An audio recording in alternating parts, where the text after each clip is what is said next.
وما أرسلنا من قبلك إلا رجالا نوحي إليهم فاسألوا أهل الذكر إن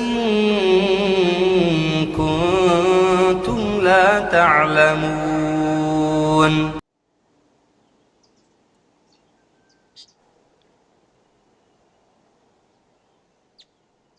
Assalamualaikum warahmatullahi wabarakatuh.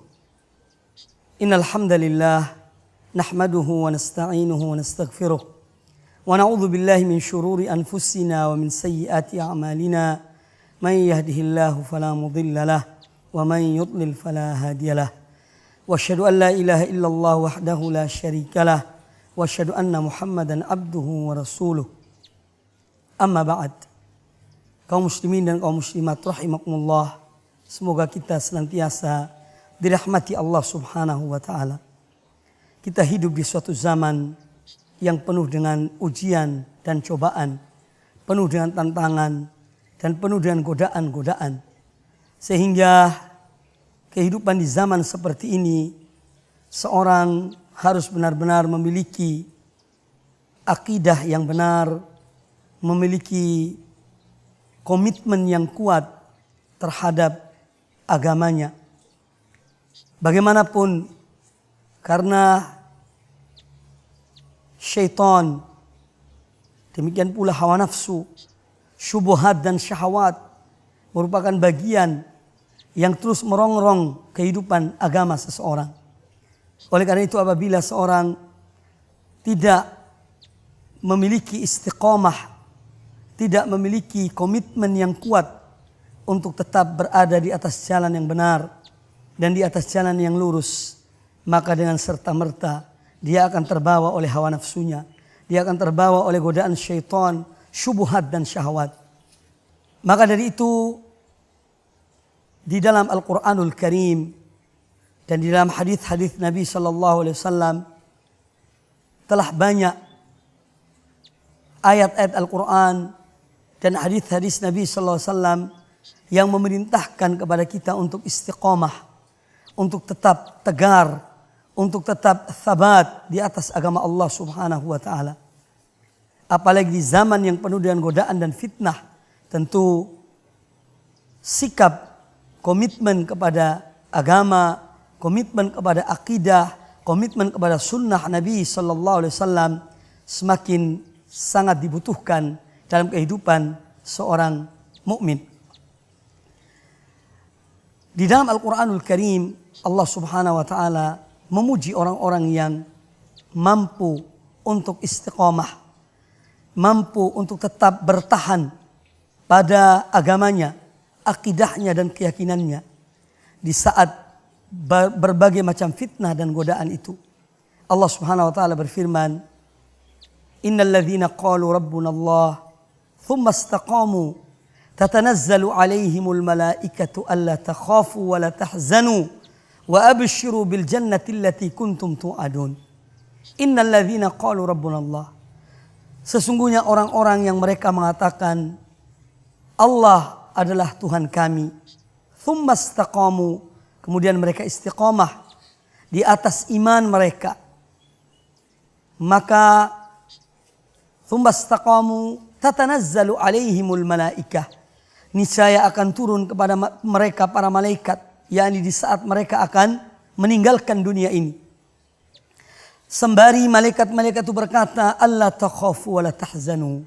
Janganlah kalian merasa khawatir dan janganlah kalian berduka cita. Abshiru bil jannati allati kuntum tu'adun. Wa abshiru bil jannati allati kuntum tu'adun. Dan berita gembira bagi kamu sekalian dan apa-apa yang kalian dijanjikan, yakni oleh Allah Subhanahu wa taala.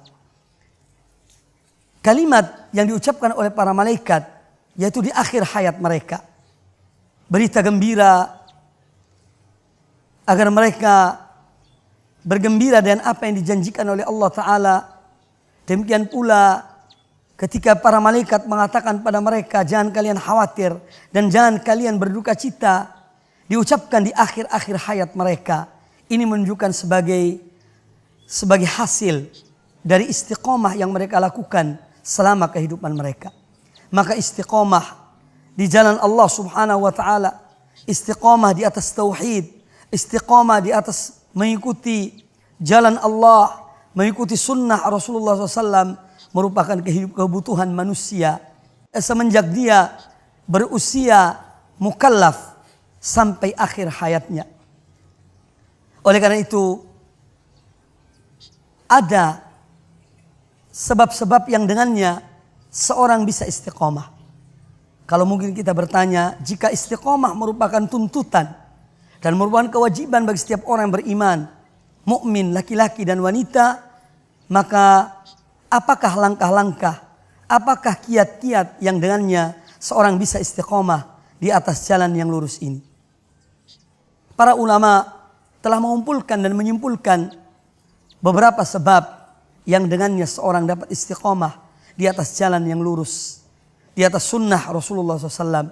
Di antaranya yang disebutkan oleh mereka yang pertama adalah hendaknya seorang memperkuat imannya dan mempertebal imannya kepada Allah Subhanahu wa taala.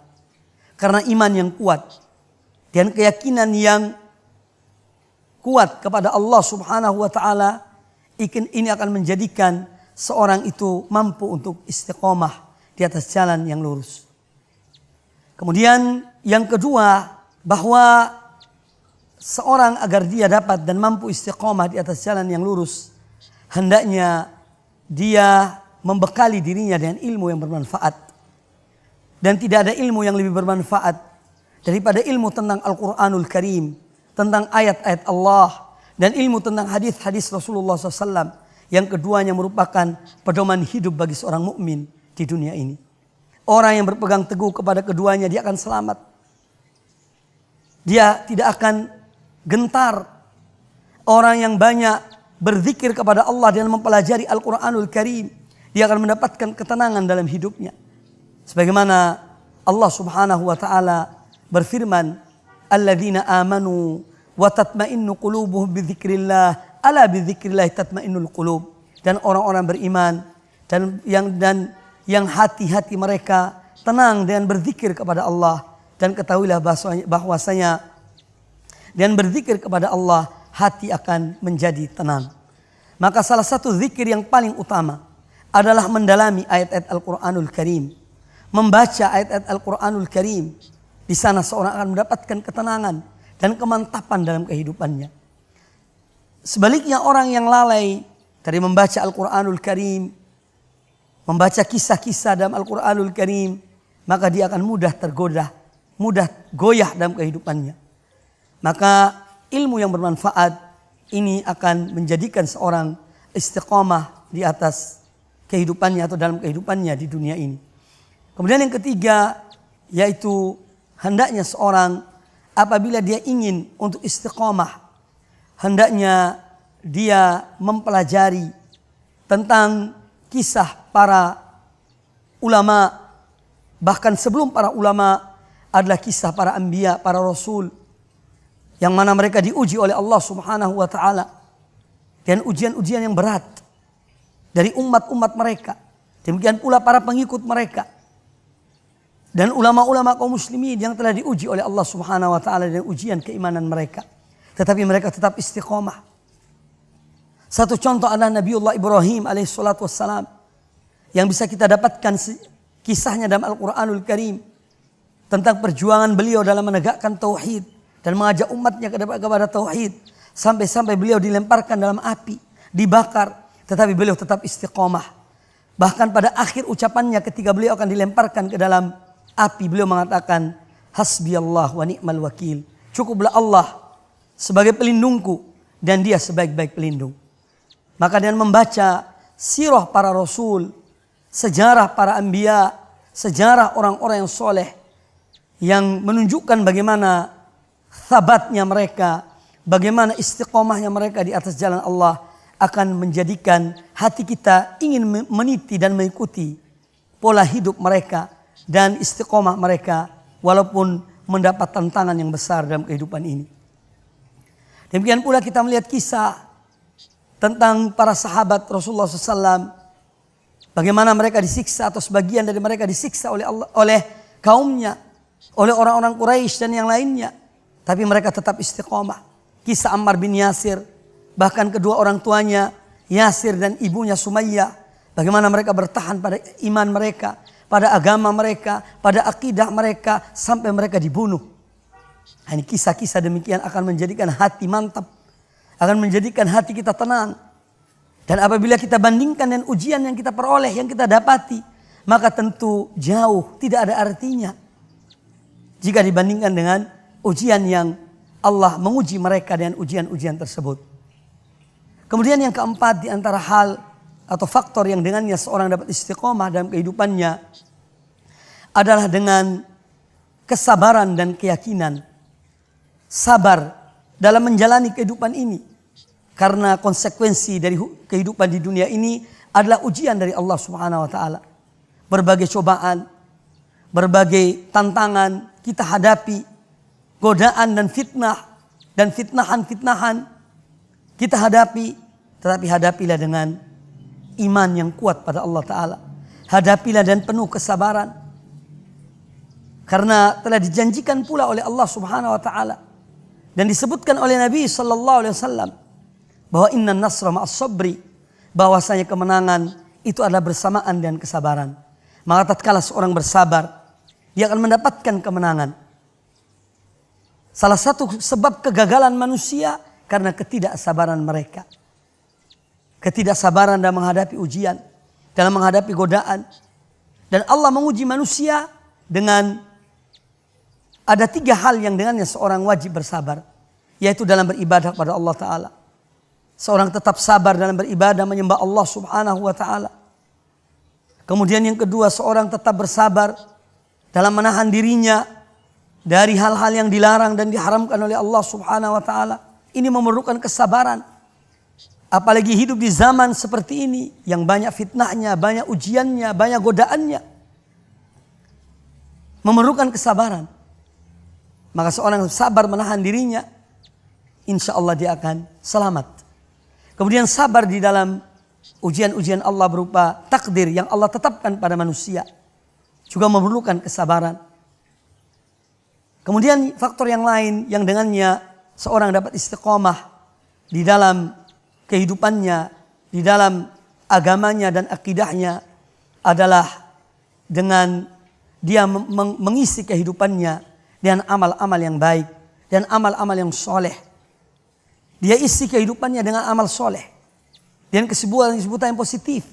Yang memberi manfaat bagi dirinya, bagi keluarganya, bagi agamanya, bagi umatnya. Ini akan sangat membantu seseorang terhindar dari ujian-ujian, fitnahan dan godaan-godaan itu. Yaitu dengan menyibukkan dirinya dengan amal-amal yang baik. Dan ini telah disebutkan oleh Nabi SAW dalam hadis yang sahih diriwayatkan oleh Imam Muslim. Badiru bil a'mal fitanan kakita'il lailil muzlim. Bersegeralah kalian untuk melakukan amal-amal soleh sebelum datangnya fitnah-fitnah yang datang ibarat potongan-potongan malam yang bertubi-tubi datang merongrong kehidupan seseorang. Yang mana pada saat itu yusbihur rajulu mu'minan wa yumsi kafiran. Seorang di pagi hari dia beriman, ternyata di sore hari dia telah kufur. Wa yumsi mu'minan wa yusbihu kafiran. Dan di sore hari dia beriman, ternyata di pagi hari dia telah kufur kepada Allah Subhanahu wa taala.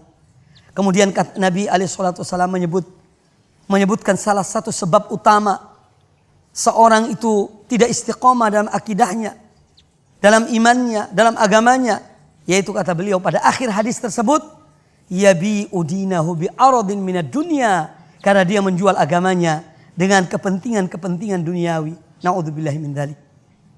Maka seorang menyibukkan dirinya dan amal soleh dan kegiatan-kegiatan dan aktivitas yang positif. Ini akan menjadikan dia istiqomah di atas jalan yang benar. Kemudian juga faktor yang lain yang disebutkan oleh para ulama. Agar kita tetap istiqomah di atas jalan Allah dan Rasulnya.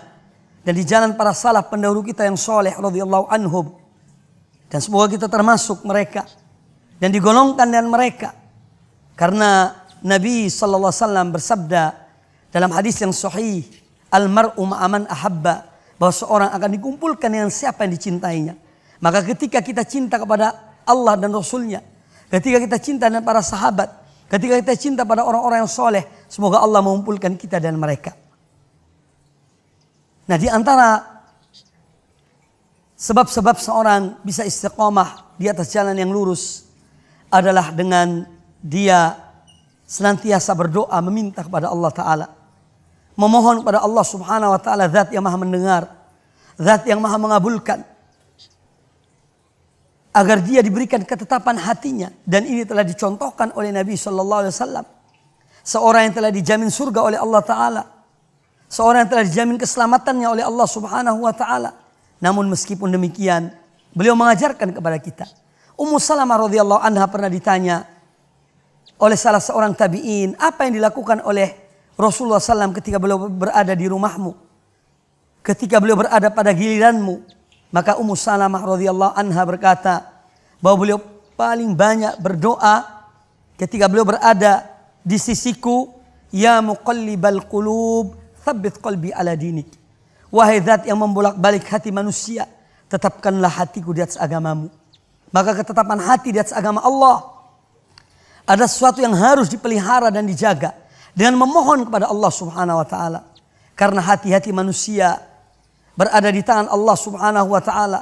Allah membolak-balik hati manusia dengan sekehendak Allah, dan kita tidak mengetahui tentang akhir dari hayat dan kehidupan kita. Oleh karena itu hendaknya seorang selalu minta pada Allah Ta'ala ats-tsabat, minta pada Allah Ta'ala istiqamah. Dan dalam doa yang lain juga diriwayatkan dari Nabi sallallahu alaihi wasallam, beliau selalu membaca, ya musarrifal qulub sarrif qalbi ala ta'atika. Wahai zat yang memalingkan hati manusia, palingkanlah hatiku di atas ketaatan kepadamu. Maka apabila kita melihat dan mencermati dua doa ini yang diajarkan oleh Nabi sallallahu alaihi wasallam, ya muqallibal qulub tsabbit qalbi ala dinik. Wahai zat yang membolak-balik hati manusia, tetapkanlah hatiku di atas agamamu. Ini merupakan permohonan seorang hamba kepada Allah Ta'ala dari fitnah-fitnah syubuhat. Fitnah-fitnah syubuhat, hal-hal yang dapat meragukan agama seseorang, yang dapat merusak akidah seseorang, yang dapat menimbulkan keraguan kepada agama Allah. Ini bagian dari syubuhat-syubuhat. Seperti kekufuran, kemunafikan, dan yang lainnya, yang merongrong hati seseorang. Kemudian yang kedua, apabila kita mencermati makna dari doa Nabi SAW, ya musarrifal qulub sarrif qalbi ala ta'atik. Wahai zat yang memalingkan hati manusia, palingkanlah hatiku kepada ketaatan kepada engkau. Ini adalah sebuah doa yang dengannya seorang dilindungi oleh Allah Subhanahu wa Ta'ala dari fitnah syahwat. Karena kecenderungan hawa nafsu adalah kepada perbuatan-perbuatan yang merupakan maksiat kepada Allah Ta'ala. Maka dari itu Nabi SAW meminta pada Allah Ta'ala agar hatinya dipalingkan kepada ketaatan kepada Allah Subhanahu wa Ta'ala. Dan salah satu nikmat yang terbesar yang Allah berikan pada seorang hamba tatkala kecenderungannya adalah kepada amalan-amalan kebaikan, kepada ketaatan-ketaatan. Ini merupakan nikmat yang salah satu di antara nikmat Allah yang terbesar yang diberikan kepadanya. Dan istiqomah seorang hamba dalam kehidupannya mencakup istiqomah dia dalam tauhid, sebagaimana yang saya jelaskan tadi. Sehingga kalimat la ilaha illallah adalah kalimat yang tidak ada tawar-menawar. Kalimat la ilaha illallah yang harus diperjuangkan sampai akhir kehidupan seseorang. Maka dari itu kata Nabi SAW, man kana akhiru kalamihi la ilaha illallah dakhalal jannah. Barang siapa yang akhir dari ucapannya ketika dia akan meninggalkan dunia ini, dia mengucapkan la ilaha illallah, maka dia akan masuk surga. Kemudian yang kedua, dalam beribadah kepada Allah Ta'ala juga memerlukan istiqamah. Dalam beribadah kepada Allah Ta'ala, sebagaimana Allah berfirman kepada Nabi kita Muhammad SAW, yang juga tentunya kepada kita, yaitu wa'bud rabbaka hatta ya'tiyakal yaqin. Sembahlah Tuhanmu sampai datang kematian kepada engkau. Maka tauhid dan beribadah pada Allah Subhanahu wa Ta'ala ini adalah di antara tuntutan-tuntutan yang kita harus istiqomah untuk mendapatkan istiqomah dalam kehidupan kita di dunia ini. Kemudian kita melihat pula bagaimana pentingnya doa agar seorang tetap istiqomah. Di dalam Al-Quranul Karim Allah mengajarkan Bagaimana orang-orang yang telah diberi hidayah oleh Allah. Mereka minta pada Allah Ta'ala agar jangan dipalingkan hatinya kepada kebatilan, kepada kesesatan. Mereka mengatakan, Rabbana la tuzigh qulubana ba'da idh hadaitana. Wahai Rabb kami, wahai Tuhan kami, janganlah engkau palingkan hati kami sesudah engkau beri hidayah kepadanya. Rabbana la tuzigh qulubana ba'da idh hadaitana wa hab lana min ladunka rahmah innaka antal wahhab, dan anugerahkanlah kepada kami rahmat dari sisimu karena sungguhnya engkau adalah maha pemberi. Ketika Allah mengaitkan dalam menceritakan tentang doa mereka, antara permohonan agar mereka tetap di atas hidayah Allah dan permohonan mereka kepada Allah untuk mendapatkan rahmat Allah sampai akhir hayat mereka, ini menunjukkan bahwasanya seorang yang diberikan oleh Allah Ta'ala hidayah dan dia tetap di atas hidayah Allah sampai akhir hayatnya, ini adalah rahmat terbesar yang Allah berikan kepadanya. Kaum muslimin dan kaum muslimat, rahimani wa rahimakumullah, semoga kita senantiasa dirahmati oleh Allah Subhanahu wa Ta'ala. Doa adalah senjata bagi kita. Oleh karena itu janganlah sekali-kali seorang lupa dari berdoa atau lalai dari berdoa. Mintalah pada Allah hidayah, mintalah pada Allah petunjuk, dan mintalah ketetapan kepada Allah Subhanahu wa Ta'ala agar Allah menetapkan kita di atas jalan yang benar, di atas kebenaran, di atas hak, di atas tuntunan Quran dan sunnah sesuai dengan apa yang dipahami oleh para salaful ummah, para salaf pendahulu kita yang soleh radhiyallahu anhum ajma'in. Kaum muslimin dan kaum muslimat rahimakumullah, kemudian juga di antara hal-hal yang dengannya seorang dapat istiqomah dalam kehidupannya adalah hendaknya dia memperbanyak berzikir mengingat Allah. Karena zikir pada Allah Ta'ala, orang yang selalu ingat pada Allah, Allah akan mengingatnya. Orang yang selalu bersyukur pada Allah akan memberikan balasan kebaikan baginya. Maka zikrullah salah satu di antara sebab-sebab yang seorang dapat istiqamah dalam kehidupannya. Dan zikrullah, mengingat Allah, sebagaimana dikatakan oleh para ulama, ada dua hal. Zikrullah dalam hati yang merupakan pokok daripada zikrullah, yaitu aslud zikri, yaitu seorang ketika dia berzikir, ketika ingat pada Allah Ta'ala dalam hatinya, yang dapat mencegah dia dari perbuatan maksiat dan kemungkaran. Ini merupakan aslud zikri, pokok dari zikir pada Allah Ta'ala. Kemudian yang kedua, zikir yang juga tidak kalah maknanya dan juga mempunyai fadilah yang besar adalah berzikir pada Allah dengan lisan, yang senantiasa bersyukur pada Allah, berzikir pada Allah dengan lisan, mengucapkan kalimat-kalimat thayyib, kalimat-kalimat yang baik. Ini bagian dari zikir kepada Allah Subhanahu wa Ta'ala. Semoga Allah Ta'ala senantiasa menganugerahkan kepada kita istiqamah dalam kehidupan kita di dunia ini sampai akhir hayat kita. Ya muqallibal qulub, tsabbit qulubana ala dinik. Ya musarrifal qulub, sarrif qulubana ala ta'atik. Akhirnya, aku qouli hadza. Assalamualaikum warahmatullahi wabarakatuh.